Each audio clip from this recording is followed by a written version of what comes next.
And Boxer told a story about a green light he put on the Coco County woods, and it just so happened Coby Phillips was the wood Boxer was politicking with and trying to figure the situation out. If I could have you guys kind of tell each side of your story of the story, that would be cool. And then eventually how everything ended. And whoever Boxer, if you want to start first, we'll go with you. Um, okay, well, hey, Kobe, first and foremost, man, it's an honor and a pleasure to talk to you again, bro. I wish it was under better circumstances, man. I know you're still locked up, but hopefully, with the changes in CDCR right now, something will work out for you in the future, man. Um, with regards to the incident that you were talking about, Sandman, so I told this story a while back on my channel, and basically I forget what year it was. Maybe Kobe might remember exactly what year it was. I know it was in the 90s sometime. Okay, mid 90s. Yeah. So at that time, I was running San Quentin for the Northerners. I had the keys at that time, and I had an agreement. At least I thought I had an agreement with the woods. Some of the woods that were on the platform. So this is when we used to go to the yard behind East Block. This is the old yard, the the the the infamous 6 yard when it was behind East Block. And the way it was set up was you had the first 4 yards was death row. 1, 2, 3. Those three yards were active. The fourth yard was, I believe it was a PC yard, and then you had the fifth yard was Sureños and Woods. It was an asset yard. And then the 6 yard was Northerners and Africanos, or Northerners and Blacks. So every 2 yards, you would share a gate, an entrance gate. And basically, what happens is you walk into that gate, and when you walk in, you're like in a little sally port area. You're locked in. They shut the gate behind you, and then they take the cuffs off. There's a little small opening in the gate. They take the cuffs off, and you either turn to the right to go into the 5 yard. There's two gates. You either turn to the right or you turn to the left. The COs, they got a list. They know what yard you're going to. But at that time, I had a policy in effect.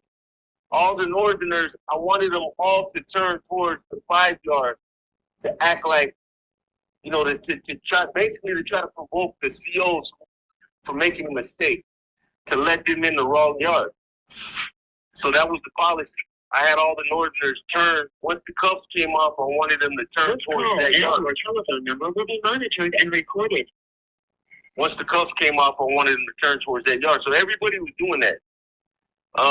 But at the same time, I had an agreement with some of the woods on the 5 yard because I knew a couple of them from the city. A couple of them were from San Francisco. And if I remember right, they were having some kind of up and down conflicts out there with the Southerners. They weren't really, they were getting along, but there was some kind of conflict. But basically what I told the woods is I told them like this, check it out.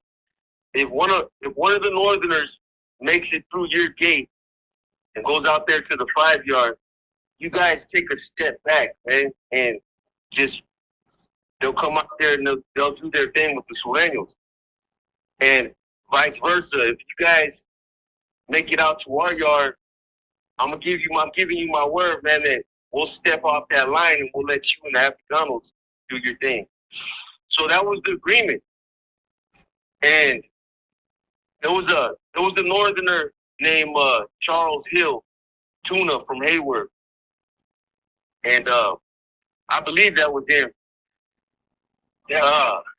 Okay. Yeah. He went into that little Sallyport area that I described, and he turned towards the 5 yard, and the COs popped that gate open.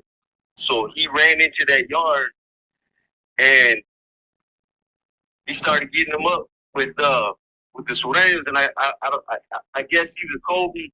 I think Coby and another wood was on that line, and they all just basically all packed him out. They packed him out, and that's pretty much that's what happened from that point on.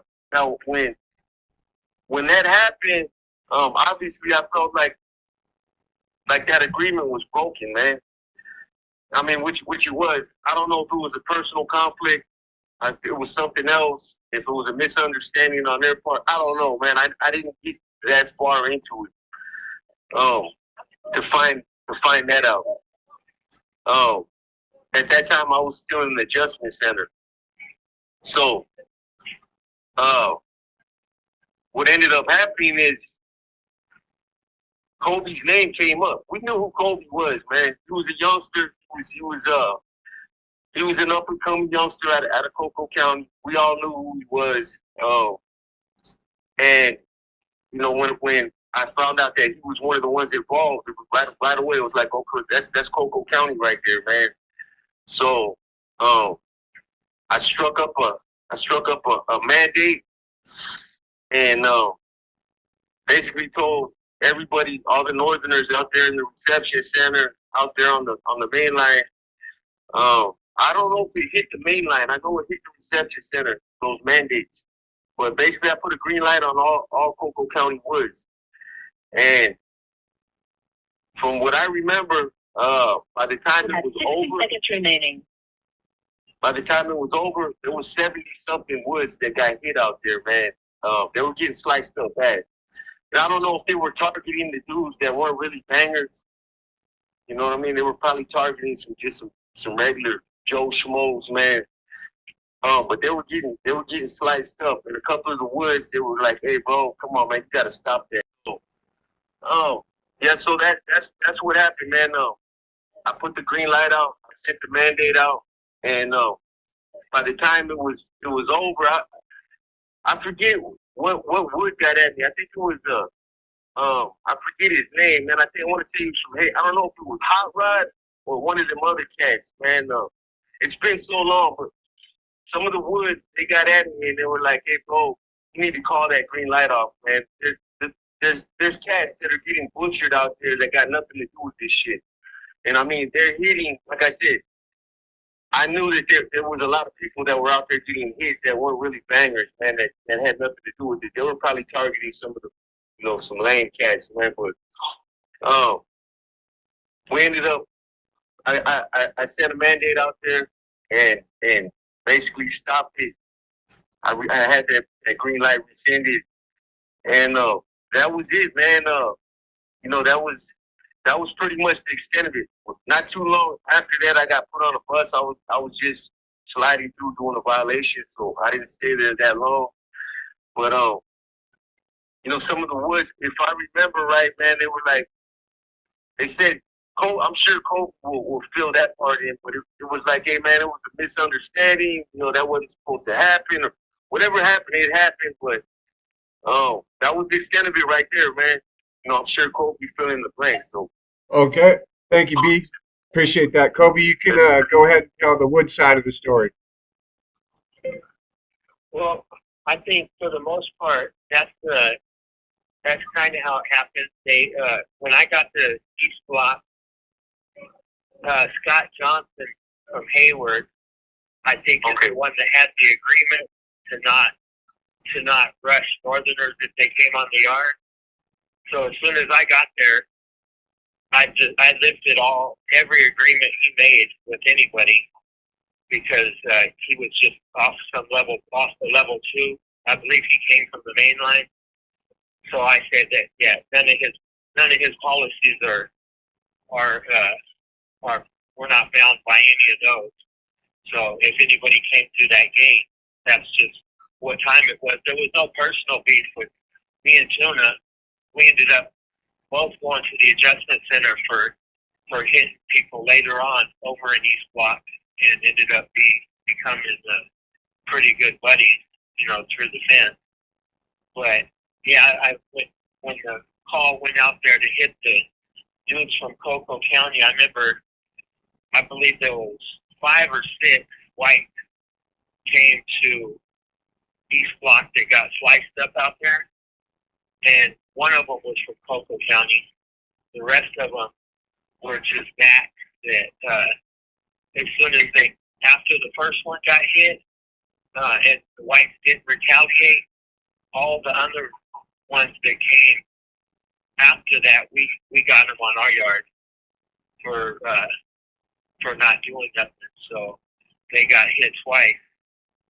And then I think back then 2 yard was an integrated yard, and I got 2 dudes to go out to integrated yard. They still had northerners on integrated yard, and I sent Woody from Kenai and some dude from Sac out there to rush the northerners that were on 2 yard, and then I carried it on to my county jail, where that went on for till they gave the northerners their own module, and eventually it died out. It never made it to the main line or to the.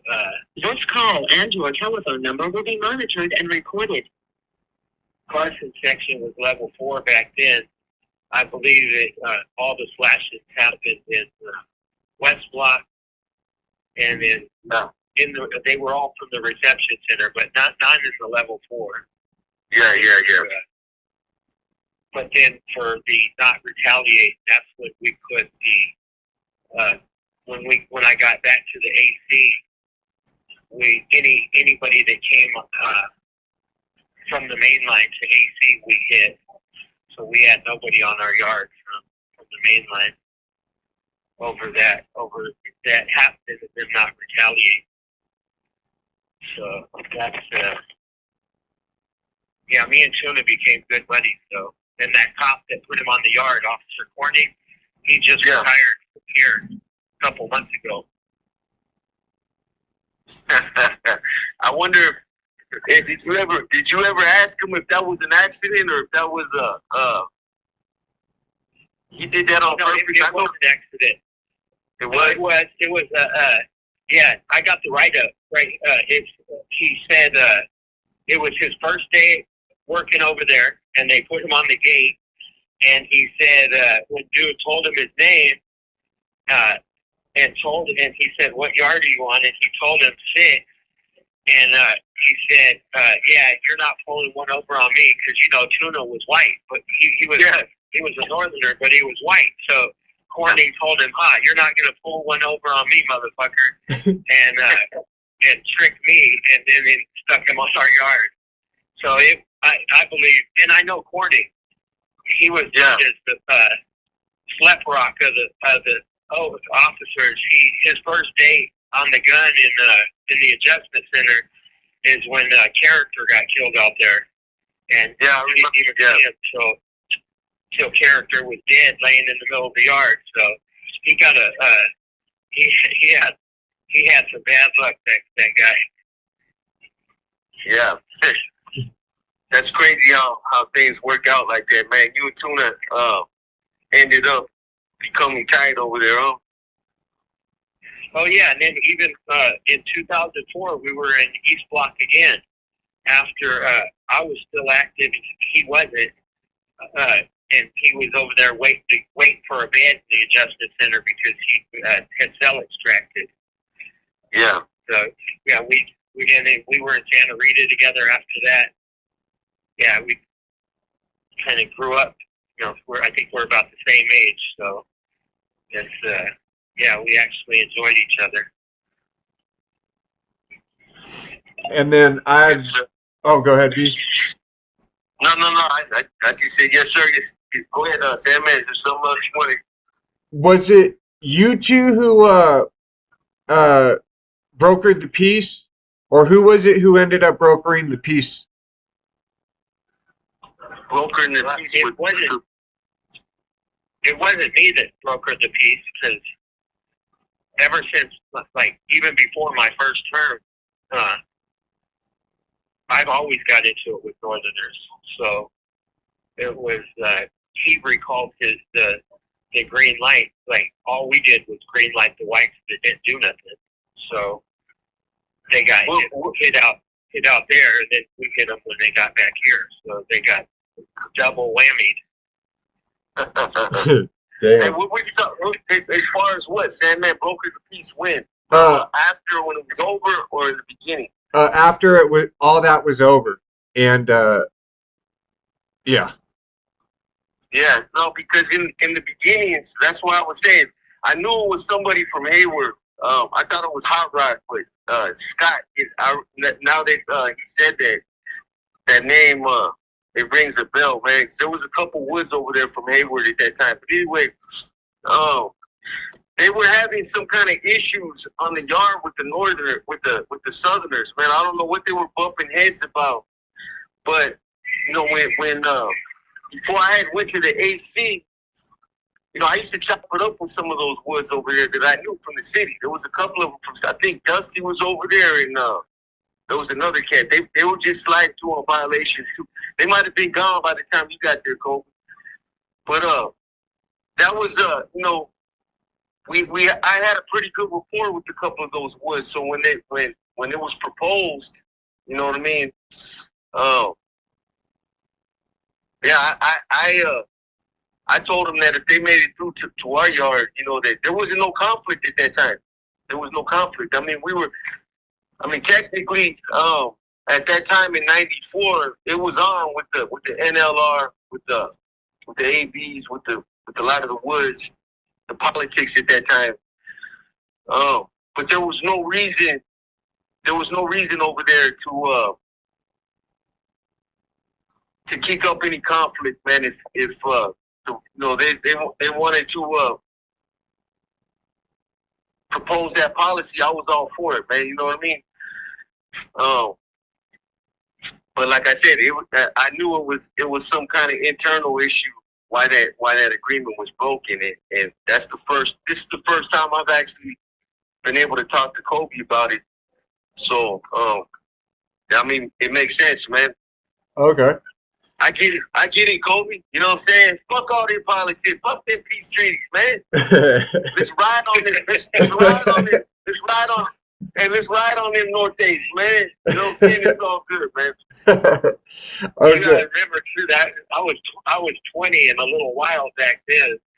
Yeah, I remember, man. Okay. I was young myself, man. In '94, I was 24 in '94, man. Yeah. Damn. Yeah, I think I was 20, so it's long time ago, man. And yes, it was, man. Coby, if you have anything to add, if not, man, we can wrap this up and we'll let B go. No, I don't have nothing to add. Just that thank you for the call, and it's nice talking to you. I enjoyed talking to you when we did. I'm glad you're out, and I'll be out there one day, and just keep doing your thing. And I send mine to you, man. Hey, most definitely, bro. You know, it's all respects, man. So likewise, man. You know, it's been a long time, man. You know, but I hope things work out on your end too, man. When I don't know if you're gonna stay in touch with Sandman, but you know, you can shoot him my number, Sandman. Okay. This call and your telephone number will be monitored and recorded. You ever need anything, Coby, man, go ahead and reach out, man. Feel free to reach out, bro. It's all respect, so. All right. Hey, and if you get a chance, look at there's a Facebook page that's up. It's open to the public. It's Coby Phillips at San Quentin. Check out some of the pictures on there. Me with Jelly Roll and all them. Check it out if you get a chance. I'm gonna check it out. Yeah, most definitely, for sure. All right. All right. Well, you have a good night, man, and stay safe. Okay, likewise, brother. All right, Sandman, I'm out of here, All man. right. You guys have a good one. Hey, likewise, bro, and thank you. Yeah. Thanks for having me, bro. All right, later, bud. Okay. All right.